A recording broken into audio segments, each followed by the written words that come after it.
Today's conversation is sponsored by First Generation Capital Partners. If you're an accredited investor and you want to know about how we're helping other accredited investors keep more of their income, go to firstgencp.com/going long. Usually when I evaluate deals and what I recommend to others is start with the big picture in mind, and that's the market. You can do a lot of things to a property, but you cannot lift and shift it from one location to another.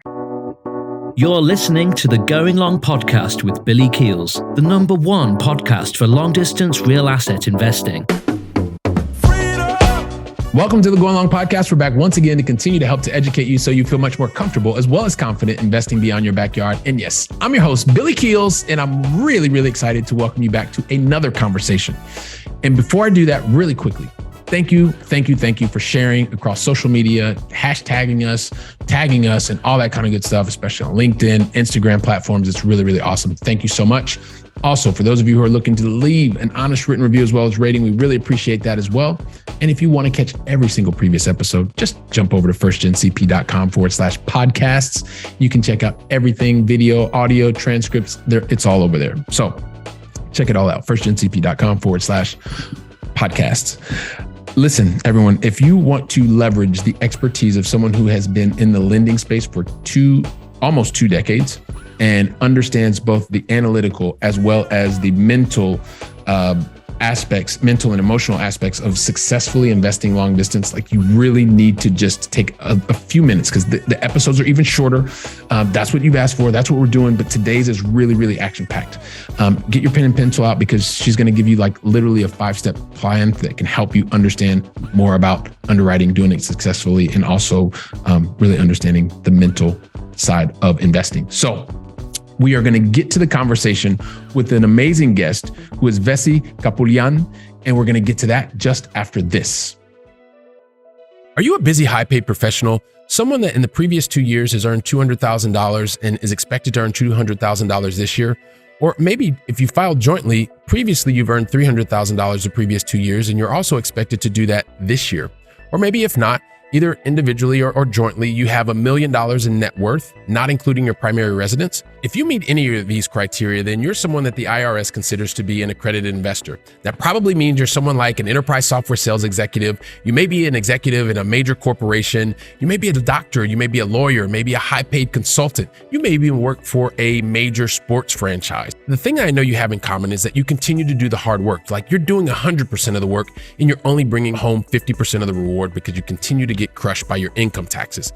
If you are tired of this situation and you're looking for a new solution, then go to firstgencp.com/going long. When you get there, that's going to help you to start the journey so that you can begin to take back control of your taxes, take control of your time. And then also that means you're going to be able to spend more of the time that you want with the people that you love the most. And that is the way that you're going to get the personal freedom that you're looking for. So if you're looking to take back control, go ahead and go to firstgencp.com/going long and see how we can help you today. So, you know what? If you want to understand how having almost 2 decades of lending experience can absolutely propel your long distance investing success, then guess what? Today's a conversation that you're going to want to listen to until the very last word. You know why? I really, really promise, because today's guest, absolutely awesome. Started out in business development. Check this out, in the consumer products market. And I'm sure she's going to tell us a little bit more about that. But then afterwards, said, well, listen, I'm going to go from consumer products to financial services, the financial services industry, where she has actually spent a number of years, and she'll tell us a little bit more about that, specifically overseeing risk management. And then in 2017, decided to jump into this world of real assets, specifically with real estate investing. And you know what? Not only has she gone to 1, 2, she's actually now investing long distance in multiple states.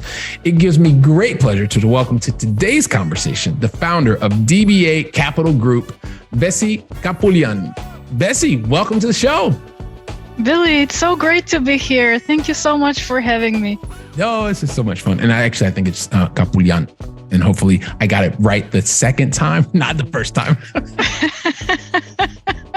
No, you said it perfectly. It's a difficult name to pronounce, so I appreciate it. Well, fantastic. So really, it's great to have you here after having known you for a while, and just to now have you here and share your entire story, or I guess maybe just a little part of your story with the entire Going Long family. Really looking forward to that. And you know what? Kind of have to really start jumping right into the questions, because you probably know one of the things about me is I'm a recovering perfectionist, and I try to do these things that are sometimes impossible, like telling your entire backstory in 2.5 seconds. Eventually, we're going to give you the opportunity to tell your backstory. But before we do that, and by the way, because you're our special guest today, you can take as much time as you want to tell your own backstory. But first and foremost, help us understand, where is it that you call home today? I currently reside in Los Angeles, California, so West Coast of the United States. Wow, over there on the left coast. So, all right, yes. Fantastic. LA, did you want to add something else? It felt like you wanted to add something else. Well, I'm originally from Bulgaria, actually, from Europe. So I did the reverse trip, moving from Bulgaria to the United States. And I've moved around quite a bit, but I've been in LA since 2009.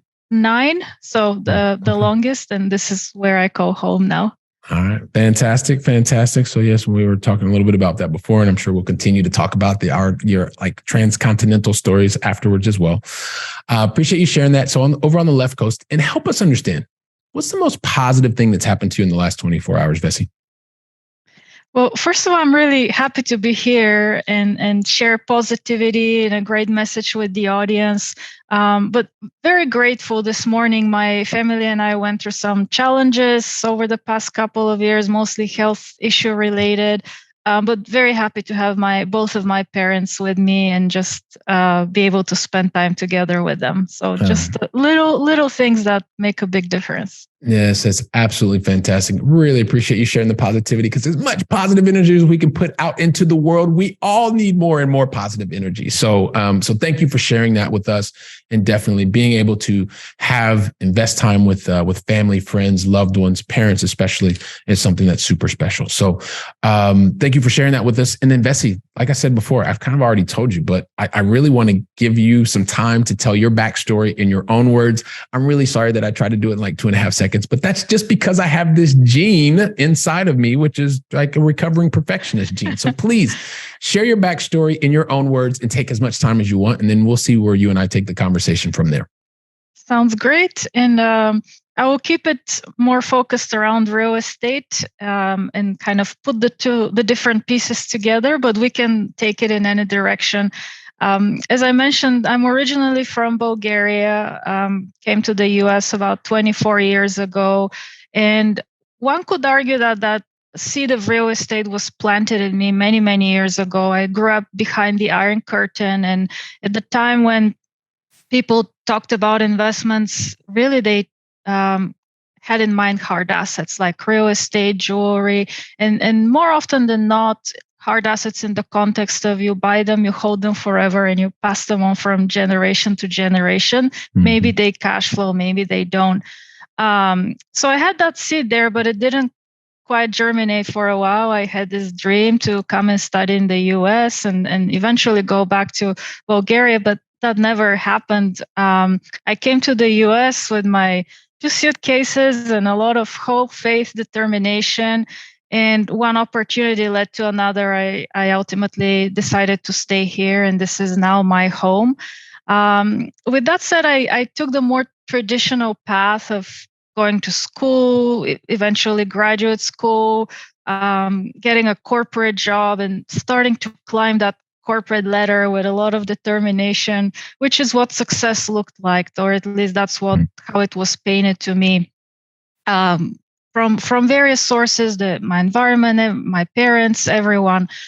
So I set on that journey until about 2017, and that's when I made my very first investment out of state.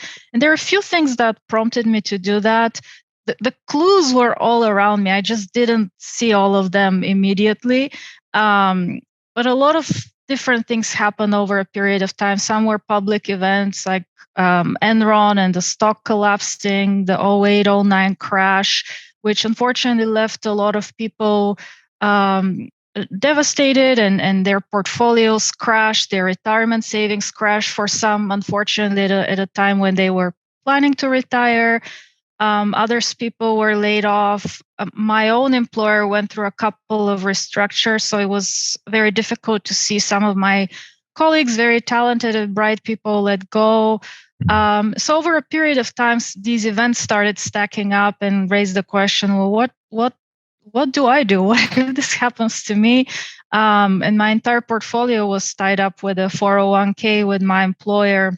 And that's at the time that seed started germinating. So I thought, well, maybe I should buy a property, hold it, and that will be my retirement nest egg. As I mentioned earlier, I live in Los Angeles, California. Beautiful place, not very business friendly, not very landlord friendly, and my goal was cash flow. So that naturally led me to start looking into investing out of state, and can certainly talk about that journey as well. It was nerve-wracking, but I took that first step. And that went well, which then prompted me to think about buying another property and another. This is all in the residential space.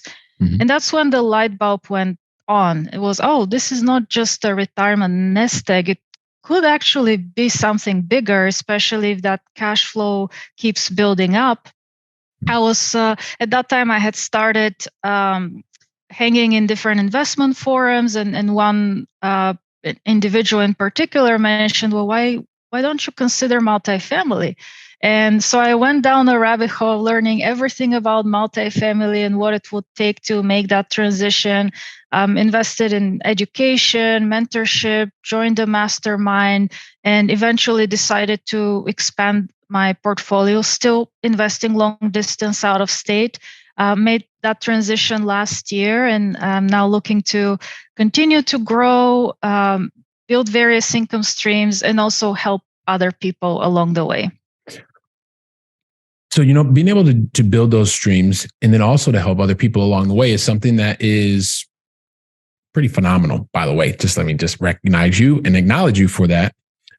But there's something that you said that really kind of, aside from the fact that you were investing long distance and you decided to do that the first time, you said that because you live in California and you are focused on cash flow, although it was nerve-wracking, I believe is the word that you used, you decided to invest out of state, right? And this is something that resonates a lot with me, because this is not just necessarily about looking at the numbers. And we're going to come back to what I believe are one of your superpowers is really understanding the underwriting process. But there's also another part that really has to do more about the mental aspect of investing than it does to really the numbers. And so because you talked about living in one place, knowing that you wanted to achieve a goal, which was cash flow, and I'm going to make an assumption, and you can check me here, that you were not able to find that where you lived. You went through this nerve-wracking process, but you finally decided to go elsewhere. A lot of us face fear. A lot of us face things that we're not comfortable with. And most of the time, we don't go forward. Can you maybe talk us through that kind of like that mental, that emotional process for you that allowed you to really go long distance and that be your kind of beginning investment journey, the beginning of your investment journey, excuse me? Absolutely. There are really a couple of things that come to mind. One is being really honest with yourself and understanding what is your why, what is driving you. If that why is strong enough, it will pull you up during great times, pull you up during bad times and push you further along during good times. Also, for me, how I define success in various ways, but one way I define success is living a life of no regrets. So I didn't want to be 65 years old, possibly looking to retire, go through another market crash and think, wow, I saw this twice. I took no action. I regret not having taken action. So I figured the worst that would happen is I'll buy this one small single family home. The worst would be that's maybe a disaster or and then I move on to something else. But at a minimum, I owe it to myself to give it a try and do what I can. Of course, thoughtfully taking risk, not just going blind into the process, but taking that very first step to overcome that fear, and getting over time more comfortable of being uncomfortable, because that's where growth happens. So it was taking all those clues that were around, learning those lessons, but also having that mindset of living a life of no regrets is what pushed me to make that first step. And so one of the things or a couple of things, right, is one, being very clear on your why. And I know a lot of when we say that, but when you really are clear on it, it is, as you said, it helps to pull you up in those moments that are most challenging, and it really pushes you forward whenever you need it. But then there's that second part, which is living a life with no regrets, because the worst thing that can happen is, like you said, you kind of lose your money, you go through some frustration, but you probably would have learned. And so for those of you that continue to think about it, and you're looking for the perfect deal, and you're looking for absolutely every single thing to check every single box, well, ask yourself the question: if you don't take any action, will you still be happy with where you are 2, 3, 4, 5 years from now? Right. And so I commend you for sharing that with us, also to help those of us, as you mentioned before, to be able to really understand what are some of the things that we can get through from the mental perspective to be able to move forward. I want to pivot a little bit, because you've got this like amazing ability to kind of capture not only the mental, the emotional side of things, but also you're pretty darn good at underwriting stuff. And I'm really curious to understand, right? Because today I talked about even the very beginning. You've been in the financial services industry for a number of years. Help us understand how your experience of just the technical experience, as well as leading teams and organizations of people in that financial services sector, how are those skills transferable and helping you help others today? And you hit on two very important points. Working with people, leading people, that's one. At the end of the day, real estate is a people's business, and especially multifamily, where deals are larger and more complex, involve a lot of not only a lot of work, but require a variety of skill sets. So being able to form teams, work with teams is extremely important. So that's point one. And point two, understanding the numbers and staying close to the fundamentals. When it comes to the people factor, I tend to be a little bit more slow. I take my time to get to know people, because it's, especially in multifamily, you're getting into multi-year deals very often. So these are multi-year marriages. And in some cases, if you're joint venturing, those could be forever buy and holds. So you really want to make sure that you are aligned in terms of values and goals with the people you enter into those relationships with. How do you find these people? It's connecting in the right environment, masterminds, networking events, really surrounding yourselves with positive, like-minded individuals who have similar goals and values. So I think from that perspective, that's where my corporate experience of building teams, forming teams, and frankly, helping people grow, helping develop talent was essential. The second piece, just as important, is being comfortable with getting uncomfortable. In other words, taking risk, right? The only way to avoid risk is not to take one, but then you would be in a very safe place that might not be as exciting.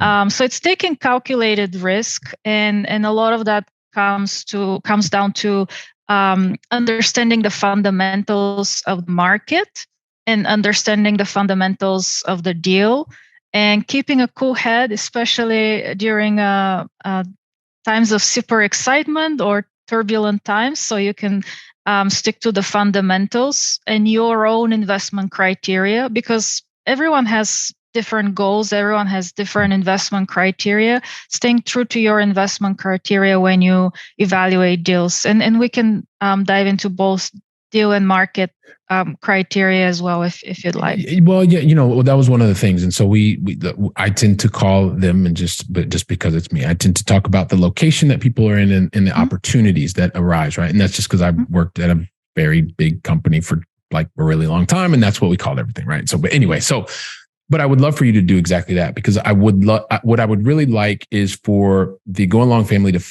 get an understanding, just the importance of underwriting, right? And how that plays a role in helping both on the emotional side, as well as understanding the fundamentals and the numbers, and what that can look like. So you can take either path that you prefer, whether it be down on the opportunity or it be around the location.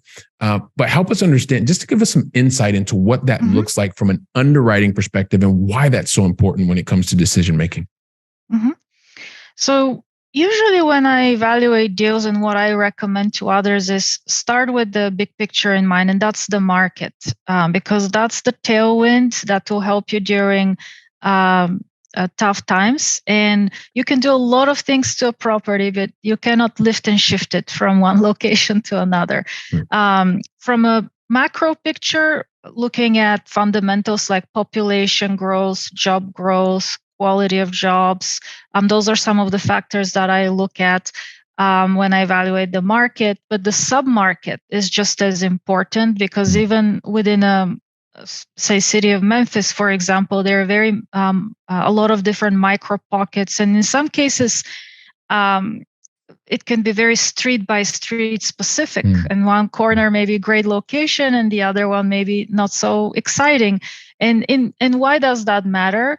Well, because it influences how your property might perform in the long run, based on the median household income, which effectively puts a ceiling, right, on how much rent you can charge. If it's a very crime-heavy area, it's probably not going to be very desirable for tenants, or even finding property managers to manage your property, or even helping with appreciation down the road. So the micro factors like the submarket, median household income, the crime rate, poverty rate are just as important. Once I do that preliminary sniff, that's when I dive into the numbers. And specifically, I would call out 5 different points that I look at. One is the top line, which is the rent growth and rent growth assumptions. And again, that's very market specific, which is why knowing your market is very important. Your vacancy assumptions are part of analyzing that top line and making sure they're in line with historical trends versus basing them off of the unusual trends that we saw over the past couple of years. Then I look at the expense factor, and your 3 largest expenses are your property taxes, insurance, and labor. And that labor includes the property management fee. Again, those could vary significantly from market to market. So in Florida, which is one of the places I currently invest in, insurance is a pretty hot topic right now, and those numbers can make or break your deal. Beyond that, cap rate, the entry cap rate and the exit cap rate. I'm going to ask you, sorry, I'm going to stop you just on this one thing, just because as you talk about the top line, so we're talking about the revenue, when you're talking about the expenses and the 3 major expenses, the taxes, insurance, and labor, kind of we're getting there. Just for those people who are listening for the first time and they're not really understanding, when you say cap rate, so what is that capitalization rate? And I love where you're going with this already, right? Because it's the entry and the exit capitalization rate. But if you could maybe just go a little bit, one level below, just to help people understand what that exactly is, it would be great. Okay. I'll try to simplify it, although it could get very technical, but think of it as your rate of return if you were to buy this property without putting any debt on it. That's probably a little bit way too simplistic, and I know some of the technical folks out there may get a little bit upset with me right now, but this is probably the easiest way to put it in more simple terms for folks to understand. Yep. And by the way, if you're not understanding what paying all in cash in and kind of getting what that return would be, and it is a very great way to simplify things, I think we're going to give people an opportunity to even figure out how they can get in touch with you, and you could probably take them a little bit more into detail. Trusting that you're enjoying today's conversation. And you know what? If you're tired of getting crushed by taxes and you're looking for greater freedom to be able to choose what you want to do when you want to do it, make sure that you go to firstgencp.com/going long and see how we can help you today. Let's get back to the conversation. Back to one of the things that you were talking about. So the cap rate and the entry and the exit. Happy to do that. Yes. Why is the cap rate important? Because it has effectively a multiplier effect on the valuation of the property, and especially in the commercial space, how properties are valued are based on the cash flow they produce. In this case, the net operating income, which is the difference between your revenue and expenses, divided by the cap rate. And so those assumptions that you have up front can make a huge impact on the rate of return that you are presenting.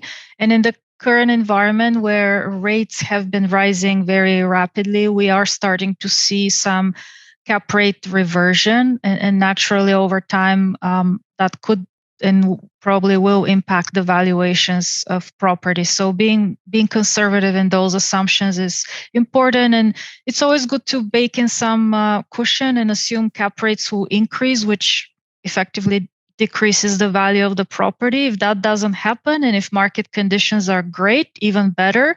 But you want to plan for that potential downside as well when you're forecasting the cash flows. So that's number 3. Number 4 is your debt terms. Your lender is your largest partner, and depending on the market environment, contributing anywhere from 50 to 75% of the capital required to take that deal down. So those debt terms matter. What is the interest rate? Is there an interest-only period? Are there prepayment penalties baked in? How is that loan going to be structured so you can properly include that in your valuation? And last but not least, reserves. Making sure you have adequate operating reserves, and adequate could mean a lot of different things to different people. And for me, I usually like to have at least 6 months of operating expenses and debt service carved out up front, and making sure you have adequate capex reserves for any property improvements that you're planning to take on.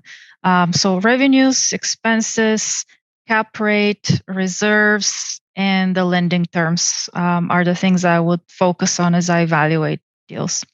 Okay, fantastic. And I appreciate you breaking those kind of down into 5 simple terms. Thank you for going a little bit, even a level deeper for the cap rate. And like I said, everybody, don't worry, you're going to get an opportunity to get in touch with Vessi pretty soon if you want to figure out more to talk about and all that kind of stuff. She can probably go very, very, very, not probably, she is able to go very, very deep on these topics. So I appreciate you taking a little bit of time to highlight them. So I guess the one thing that I would kind of just ask you before we get into the going long final 3, because we kind of got to get ready to get into the going long final 3, is tell us a little bit more at DBA Capital Group, kind of how are you helping others today? Because I know you mentioned in the very beginning, as you continue to go out and do things and look for opportunities yourself, you're also very interested in being able to give back and to contribute and to help others. Talk us a little bit about how you do that today with DBA Capital Group. Absolutely. I think one of the regrets I have is not starting sooner, or not knowing about this sooner. And yes, a lot of it is a function of being in the right environment. But one thing I would like to do is being able to educate people about the power of real estate and how it can improve their lives in a very meaningful way, and help them find their own freedom. So being able to educate others by producing educational content, explaining to them in a more simple way complex concepts, so they can then use that power and knowledge, hopefully take action and create that additional income stream that would allow them to achieve that personal freedom of time, or however they define freedom. And one way, of course, to do that is to partner with passive investors who don't necessarily want to get involved in the weeds of finding a market, selecting a market, finding a property, evaluating the deal, finding a team, vetting the sponsorship team. Basically, don't want to do a lot of that work. That's very possible for others to do and get involved in a more passive manner while still enjoying the benefits of real estate. All right. Well, fantastic. Well, I appreciate you telling us a little bit more about that, and really strong focus on being able to help to educate and answer questions, inform, and then, as you talked about before, really spending and investing a lot of your time up front and building relationships. So appreciate that. And so here's the thing, Vessi, like we kind of have to get into the Going Long Final Three. And since you're our special guest today, I never start the Going Long Final Three unless you tell me that you're ready for me to ask you the question. So my question to you is, are you ready? I'm ready. You were born ready. Yes, let's do it. Okay, cool. So even though you're like, because I'm originally from over on that side of the pond and you're originally from like this side of the pond.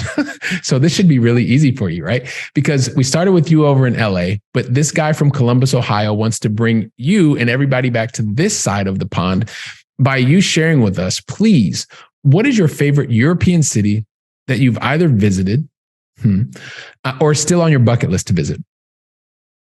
Actually, I would say Barcelona is one of them. I know that's where you currently reside, but I have very special memories. My mom and I took a trip there in 2014, and there are a lot of things that I loved about the city, but one memory stands out, and I'll never forget. As we were wandering around the city street, and we were in the old part of town, we came across a group of people who were singing opera arias. This was just a group of random people who were together, and it was so beautiful just to listen to it, but also to be in that environment as well. So I'll never forget that.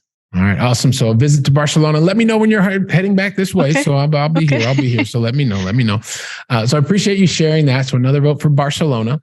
And the next question is, well, this is just one of these things that hopefully you've seen this before, because like one of the things, and you talked about networking and being with people that are successful. And one of the things that I really noticed about successful people and I consider you someone you are very successful, right? In helping people and all over the globe, is that like normally the thing that people that are really successful do differently than most is that every single time that they have like a plan, they put this plan together and they execute it perfectly the first time. And then after that, they go, why are you laughing? You're kind of laughing at me. You're laughing at me because, of course, successful people don't get things right the first time. For goodness sake, you guys should see Vessi's smile. It's like super. It's like super wow. So, you're like, not really, Billy. But anyway, so yes, Vessi, I like to have fun. I got to have a little bit of fun here. This is my show, Of course, really successful people don't get things right the first time and every time. They usually get things wrong like 20 to 50 times more than everybody else because they're always trying new stuff. And so you are no different.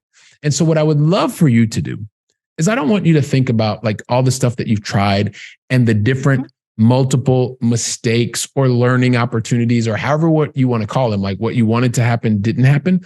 I don't want you to think about that. What I really want you to think about is the most important part, because this is the one thing that every single person who's successful does differently than everybody else.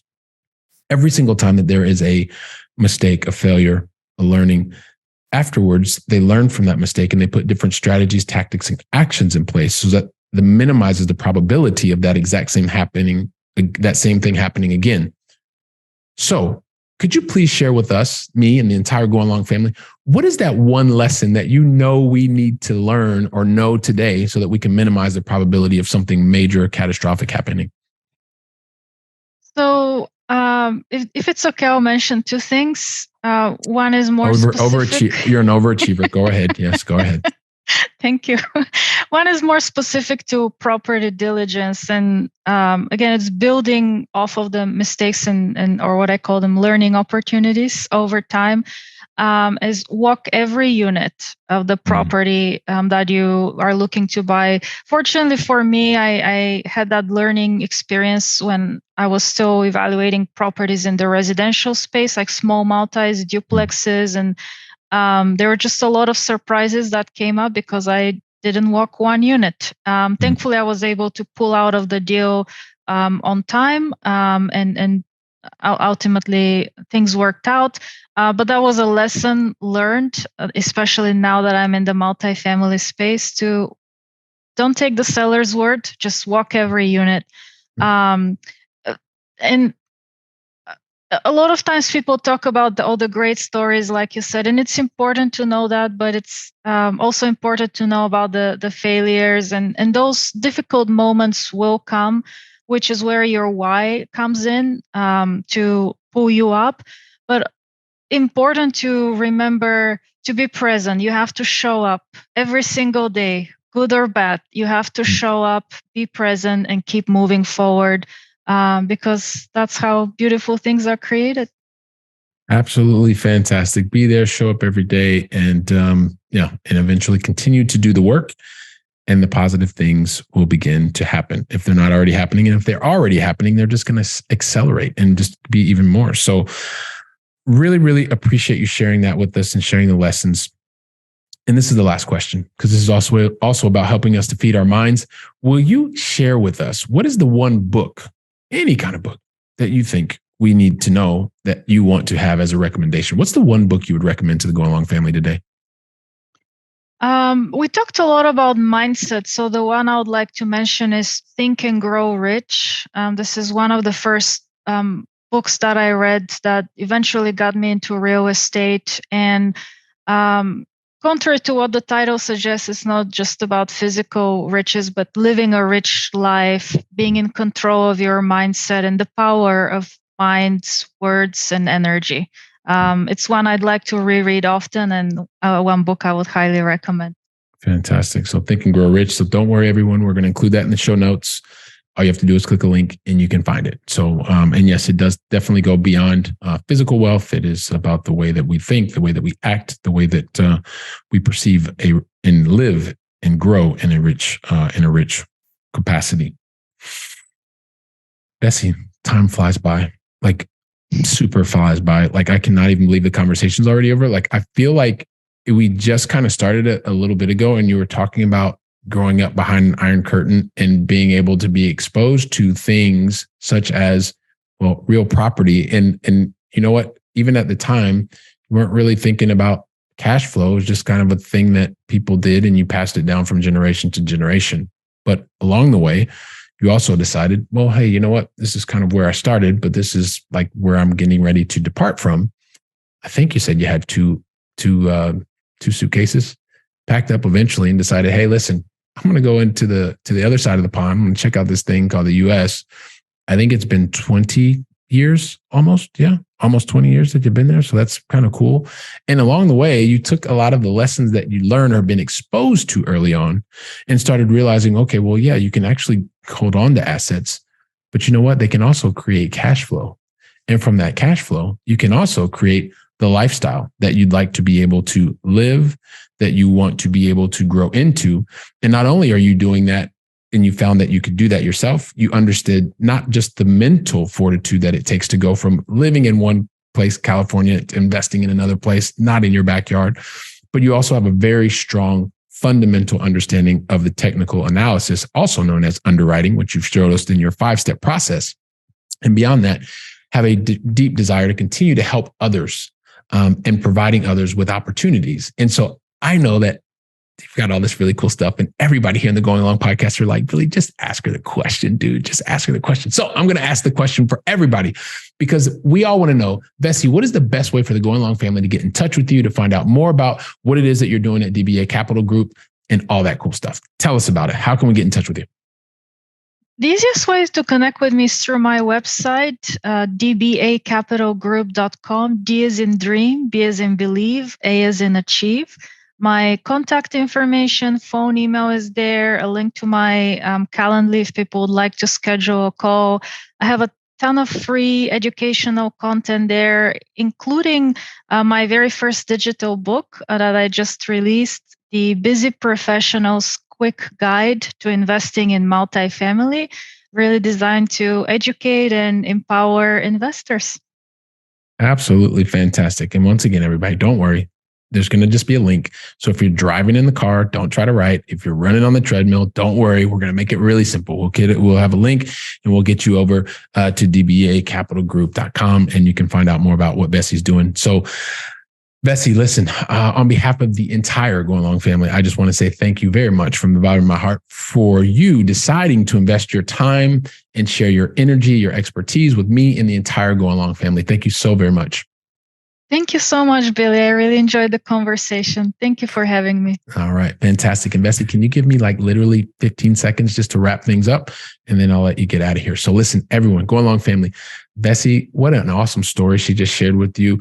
She gave you a clear 5-step process to understanding more about the underwriting process. She's also helped you to understand about how you can get out of your own mental space to get to the goals that you really want to get to, so you live a life without regret. How awesome is that? So don't forget, share today's conversation with your family, with your friends. Sit down, talk about the things that Vessi talked to you about today, so that you go from the theory to actual practical knowledge. And heck, pick her up on her offer. Reach out to her, talk to her. And while you're doing that, I'll be back here preparing for the very next conversation. So until then, go out and make it a great day. And thank you very much. Trust that you enjoyed today's conversation. And once again, today's conversation was sponsored by First Generation Capital Partners. If you're an accredited investor and want to find out more about how we're helping accredited investors to gain their personal freedom even faster, go to firstgencp.com/going long.